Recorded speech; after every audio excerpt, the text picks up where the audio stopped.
bu şekilde. Bu zaman biz de şunu söyleyebiliriz.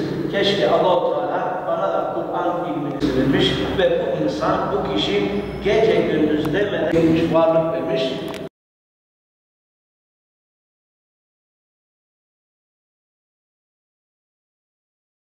Camilere ibadet yapmak için gelen Müslümanların camide görevli din görevlerinin elektrik masrafıyla uğraşmaması gerektiğini, camilerin elektrik giderlerinin genel bütçeden ödenmesi için görev yapılmasını istiyoruz.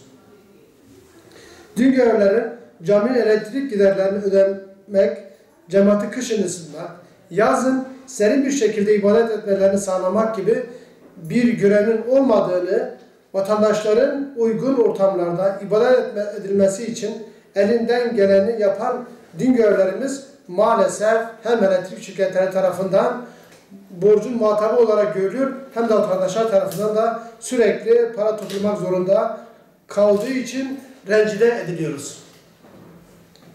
Din görevlerimiz bir an önce bu çileden kurtarmalıdır. Diyanet İşleri'nin 2011'de gerçekleşen ilk toplu sözleşmeye taşıdığı maddeler arasında yer alan cami elektrik giderlerinin genel bütçeden karşılanması maddemiz ile cami aydınlatma giderleri genel bütçeden karşılanmaya başlamış ve sorun kısmı olarak çözülebilmiştir.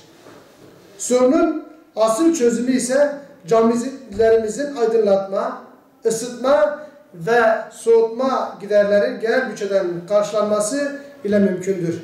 Geçtiğimiz Kasım ayında gerçekleşen Kamu Personeli Danışma Kurulu'nda gündeme getirdiğimiz bu sorunu bir an önce çözüme kavuşturulmasını istiyoruz.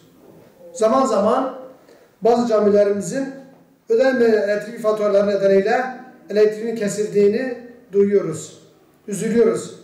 Kamu hizmeti veren camilerimizin ısınma ve soğutma giderleri genel bütçeden ayrılacak bir ödenek ile karşılanmalıdır. Camilerimizi, din görevlerimizi ve ibadet için camiye gelen cemaati rahatlatacak adımlar bir an önce atılmalıdır.